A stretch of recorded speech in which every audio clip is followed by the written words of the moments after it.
free agency is upon us at 6 p.m. Eastern tonight. Which do you think is going to be the first shoe to fall?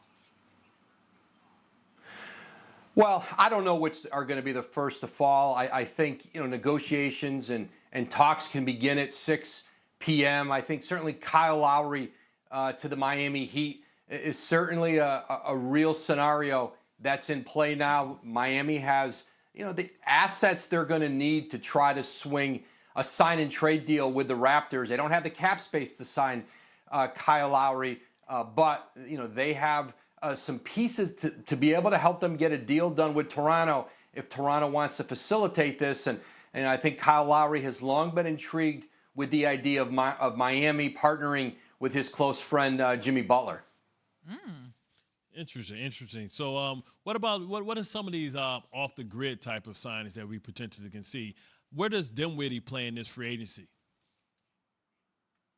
That's going to be an interesting one, and I think Kyle Lowry is really going to impact the point guard market. I think for Spencer Dinwiddie, could they find a way to do a sign and trade with Washington? The Wizards have a need for a point guard. They don't have the space to sign Dinwiddie, but certainly if they could get Brooklyn, if there's some assets that Brooklyn might want to take back to do a sign and trade with them, that's certainly one to watch. New Orleans, Dallas are both teams with significant cap space. That are in the point guard market. But I think Spencer Dinwiddie certainly, he's one of the premium point guards available. And I think you'll see a run on the point guards once. I think there's a strong belief Chris Paul, Mike Conley stay with the teams they're with, re-sign. If Kyle Lowry ends up in Miami, then you see a run on Spencer Dinwiddie, Dennis Schroeder, Derrick Rose perhaps back to New York, and obviously Lonzo Ball, who's a restricted free agent, who I think there's a lot of strong mutual interest between Lonzo Ball and the Chicago Bulls.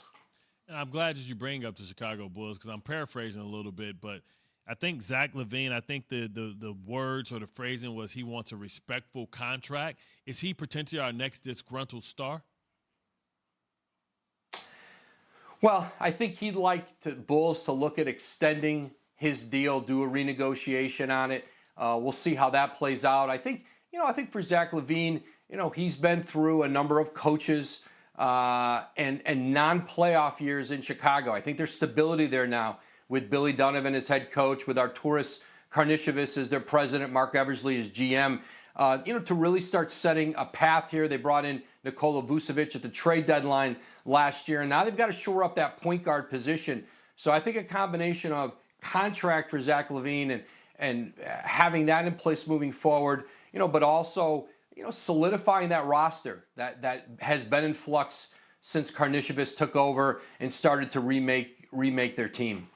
The Bulls need to figure some things out. We're talking to Adrian Wojnarowski, our NBA insider here on ESPN. He's joining us on the Goodyear Hotline. Woj dropping some bombs for us here before NBA free agency starts at 6 p.m. Eastern tonight. And Woj, the two guys that headlined this class is essentially Kawhi Leonard and Chris Paul, two guys that declined their contracts, but now they are expected to stay with their respective teams. And I'm quoting you here. What is expected for these two guys?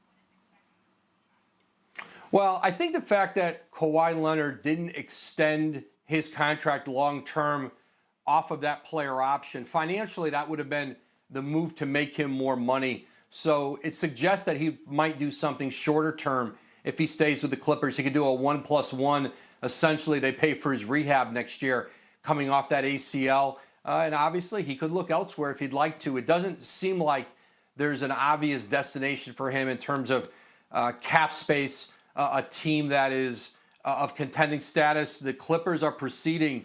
You talk to teams that are dealing with them, agents who are dealing with them. They're proceeding as though, Kawhi Leonard will be out most of the season, if not all of it. You just don't know coming off an ACL, but that they plan to have him moving forward, and that's how they're deal making right now. So that's a little murkier. Chris Paul, listen, I think for the Suns and there's motivation on both sides to get an extension done, get a new deal done with him opting out. They can negotiate that after 6 o'clock tonight. But I think both Chris Paul and the Suns really want this to happen. I expect they'll get a deal done. Thanks for watching ESPN on YouTube. For live streaming sports and premium content, subscribe to ESPN Plus right now.